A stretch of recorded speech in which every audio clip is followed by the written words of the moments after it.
De manera que la ley a la verdad es santa y el mandamiento santo, justo y bueno.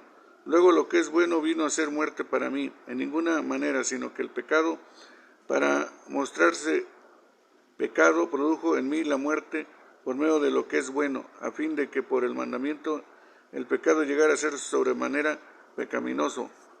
Porque sabemos que la ley es espiritual, mas yo soy carnal, vendido al pecado.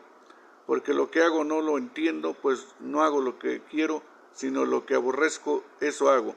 Y si lo que no quiero, eso hago, apruebo que la ley es buena. De manera que ya no soy yo quien hace aquello, sino el pecado que mora en mí.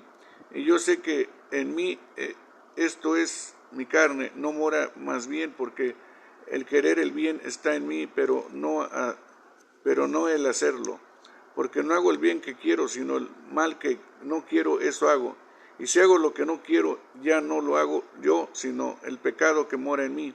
Así que, queriendo yo hacer el bien, hallo esa ley, y que el mal está en mí. Porque según el hombre interior me deleito en la ley de Dios, pero veo otra ley en mis miembros, que se rebela contra la ley de mi mente y me lleva cautivo a la ley del pecado que está en mis miembros. Miserable de mí, ¿quién me librará de este cuerpo de muerte?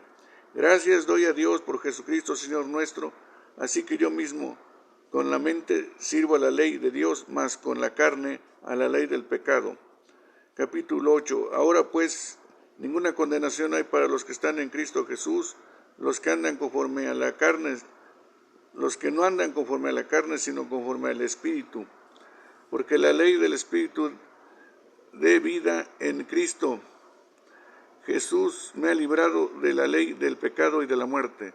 Porque lo que era imposible para la ley, por cuanto era débil por la carne, Dios enviando a su Hijo en semejanza de carne, de pecado, y a causa del pecado condenó al pecado en la carne, para que la justicia de la ley se cumpliese en nosotros, que no andamos conforme a la carne, sino conforme al Espíritu. Porque los que son de la carne piensan que en las cosas de la carne, pero los que son del Espíritu en las cosas del Espíritu. Porque el ocuparse de la carne es muerte, pero el ocuparse del Espíritu es vida y paz. Por cuanto los designios de la carne son enemistad contra Dios, porque no se sujetan a la ley de Dios, ni tampoco pueden. Y los que viven según la carne no pueden agradar a Dios. Mas vosotros no vivís según la carne, sino según el Espíritu. Y es que el Espíritu de Dios mora en vosotros. Y si alguno no tiene el Espíritu de Cristo, no es de él. Pero si Cristo está en vosotros, el cuerpo en verdad está muerto a causa del pecado, mas el Espíritu vive a causa de la justicia.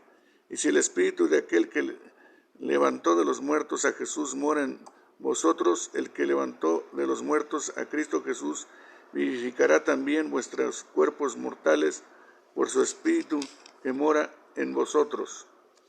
Así pues, hermanos, deudores somos, no a la carne, para que vivamos conforme a la carne. Porque si vive conforme a la carne, moriréis, mas si por el Espíritu hacéis morir las obras de la carne, viviréis. Porque todo lo que son guiados por el Espíritu de Dios, estos son hijos de Dios. Pues no habéis recibido el espíritu de esclavitud para estar otra vez en el temor, sino que habéis recibido el espíritu de adopción, por lo cual clamamos: Abba, Padre. El Espíritu mismo da testimonio a vuestro espíritu de que somos hijos de Dios, y si hijos también herederos de Dios y coherederos de Cristo, y si es que padecemos juntamente con Él, para que juntamente con Él seamos glorificados. Pues tengo por cierto que las aflicciones del tiempo presente no son comparables con la gloria venidera que en nosotros ha de manifestarse, porque el anhelo ardiente de la creación es el aguardar la manifestación de los hijos de Dios, porque la creación fue sujetada a vanidad, no por su propia voluntad, sino por causa de la que sujetó en esperanza. Porque también la creación misma será libertada de la esclavitud de corrupción a la libertad de los hijos de Dios. Porque sabemos que toda la creación gime a una y está a una dolores de parto hasta ahora. Y no solo ella, sino también nosotros mismos no tenemos las primicias, que tenemos las primicias del Espíritu. Nosotros también gemimos dentro de nosotros mismos, esperando la adopción, la redención de nuestro cuerpo, porque en esperanza fuimos salvos, pero la esperanza se ve, que no es esperanza.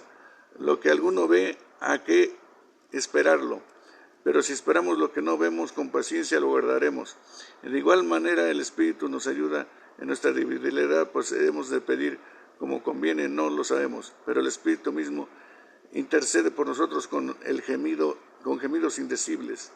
Mas el que escudriña los corazones sabe cuál es la intención del Espíritu, porque conforme a la voluntad de Dios intercede por los santos. Y sabemos que los que aman a Dios, todas las cosas les ayudan a bien. Estos son los que conforme a su propósito son llamados, porque a los que antes conoció también predestinó, y a los que antes se han hecho conforme a la imagen de Dios, para que sean el primogénito de muchos hermanos. Y a los que predestinó, a estos también llamó, y a los que llamó, a estos también justificó, y a los que justificó, a estos también glorificó. ¿Qué pues diremos de esto? Si Dios es por nosotros, ¿quién contra nosotros? El que no escatimó ni a su propio Hijo, sino que lo entregó por todos los otros, como no nos dará también con nosotros las cosas. ¿Quién acusará a los escogidos de Dios? Dios es el que justifica. ¿Quién es el que condenará? Cristo es el que murió, más aún el que también resucitó, el que además está a la diestra de Dios, el que habita e intercede por nosotros. ¿Quién nos separará del amor de Cristo? ¿Tribulación, angustia, persecución o hambre, o desnudez, o peligro, o espada? Como está escrito, por causa de ti somos muertos todo el tiempo. Somos contados como ovejas en matadero. Antes, todas las cosas son más que vencedoras por medio de aquel que nos amó. Por lo cual, seguro de que ni la muerte, ni la vida, ni ángeles, ni principados, ni potestades, ni lo presente, ni lo porvenir, ni lo alto, ni lo profundo, ni ninguna otra cosa creada nos podrá separar del amor de Dios, que es en Cristo Jesús, Señor nuestro.